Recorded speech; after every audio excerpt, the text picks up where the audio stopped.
Jackson Radio Show.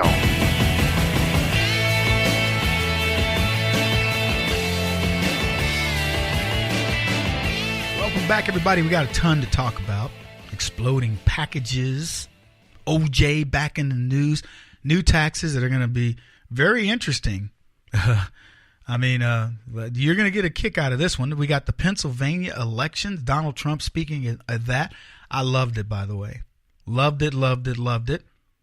But I want to start this segment because it's going to be relatively short, talking about my little stint on Steve Hilton's show over the weekend on Sunday. I don't even know the name of this girl. She's a cute girl, look kind of Hispanic. She works for the Young Turks. Could have been Middle Eastern for all I know. And she was in a red dress, and I'd seen her. They picked her up at the hotel in a limo and took her, and I could see who the limo service was with. That's who Fox provides. And so I was like, "Are you looking for me?" He says, "No," and he named the person's name. And I think now that I think about it, she is Middle Eastern or something.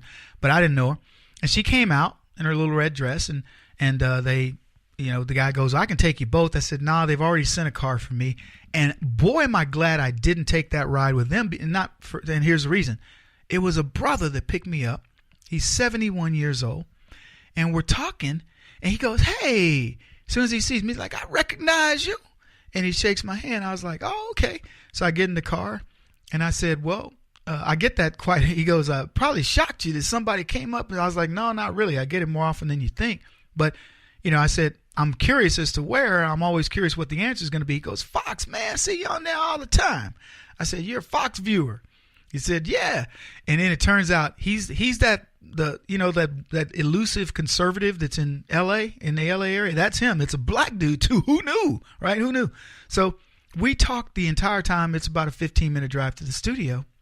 And this dude is breaking it down. 71 years old. He says, "Kevin, been out here since 1967. I have been a staunch conservative, you know, my entire life." He goes, I've seen this stuff going on. And he goes, "It just rattles me to my core to look at how crazy black folks have become." And he goes, "And living in California, it's even worse." He goes, "No, man." He goes, "I tell everybody that we are on the wrong path with leftism and Democrats." And so he says, "They might as well just say what it is. Obama was a socialist." So get this. The driver they give me when I get back to town in where I live, he's a brother, and he's a black conservative. I'm telling you, we are out there in droves, folks. They know. There are people plugged in. Look, this is going to be a lot easier than you think, and Trump is making it super easy. Super easy. And by the way, the left are helping. They are helping. They're making his job and your job a lot easier. Anyway, so I get to the studio. This brother cannot wait for me to get out. We had a great conversation. I go inside, and it's Kennedy, me, and this lady named Nomi, and of course Steve Hilton. And the folks are just amazing. Beth, who sets it all up, this amazing crew. And so one of the questions was around North Korea. And the idea that Donald Trump's going to have this meeting with Kim Jong-un.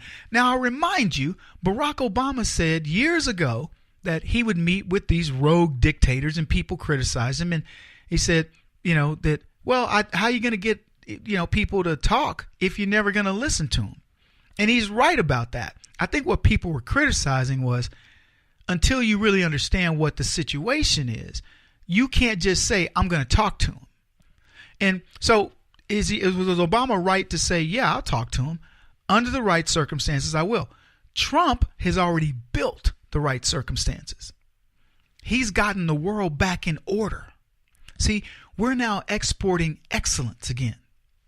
America is back on top, viewed for what it is. You can talk about military all you want, but we are the number one economy in the world.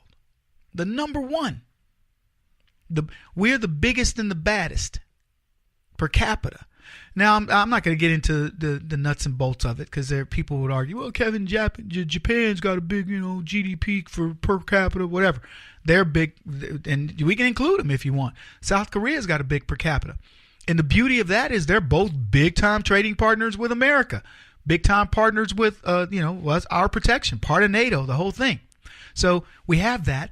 And then you've got China, that Donald Trump has gotten in order as well. So we're having this discussion, and this girl says, well, her argument is, we do need to have these conversations with North Korea. So she admits to that. And Steve gets her to admit it. But what she says is, but why does it have to be him? He's the wrong guy to do it. And I'm like, really? So the guy who gave us the best first-year presidency in history, probably, certainly in modern history, the guy who has given us, who has made our trade the biggest part of our masterpiece, and getting that in order, opening up trade markets, and has done with foreign policy in a year what Barack Obama couldn't have done in 50 lifetimes. And you're concerned about him? See, and so here's what she does. She says he doesn't even read his foreign policy, for the things they give him from the foreign policy advisors. He doesn't even read that stuff. And he's just a wild man. And so when she finishes talking, because I wanted to be, polite, I said, see, this is exactly what I'm talking about. This leftist, number one, luckily we get her to admit that the meeting should take place. But then she says, no, it shouldn't be Donald Trump because he doesn't read anything. I go, like she knows. Tell me what she knows. I'm looking at the, Steve and Kennedy and the American people saying, this is a woman that just gave you a bunch of conjecture. She knows nothing about what Trump does. She doesn't know habit one. She doesn't have anybody close to the White House. She's got all these unnamed sources that know nothing about Donald Trump, and she sits here like she's an authority. Then she goes out and she makes the biggest mistake that the left have made in their entire career, is underestimating Donald Trump, a guy who's given us an amazing economy. And I went to naming what he's done with Chinese tariffs. We've got 183 new products we can sell to China. We've got Donald Trump saying we're going to work on the trade imbalance. We've got a guy who just said we're going to put a tariff on steel, and we have steel companies opening up plants that were scuttled, and so on and so forth, and they still say he's too stupid. He's too stupid to negotiate something that brought the guy to the table. And Kennedy kicks in and says, I think, well, I don't know if she said this on air, but she said it afterwards. She says, I think Kim Jong-un is scared of Donald Trump. And I said, I completely agree with you. He's scared of him because you have an economy, the Korean economy, that's maybe $25 to $30 billion. And I talked about this the other day. It's a rounding error in America's economy. And Donald Trump has put the squeeze on him with sanctions, but more importantly, he's squeezing Russia and he's squeezing China. And he's doing it brilliantly. And they say he's too stupid. He's too stupid to do something, oh, by the way, that Barack Obama couldn't do, that Hillary Clinton nor John Kerry could do, but he's the stupid one. See, that's how leftism works.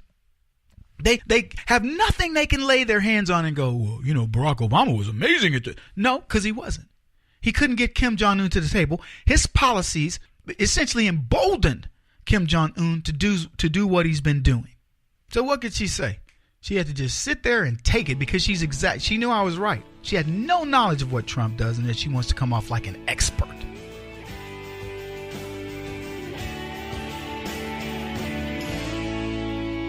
This is the Kevin Jackson Radio Show.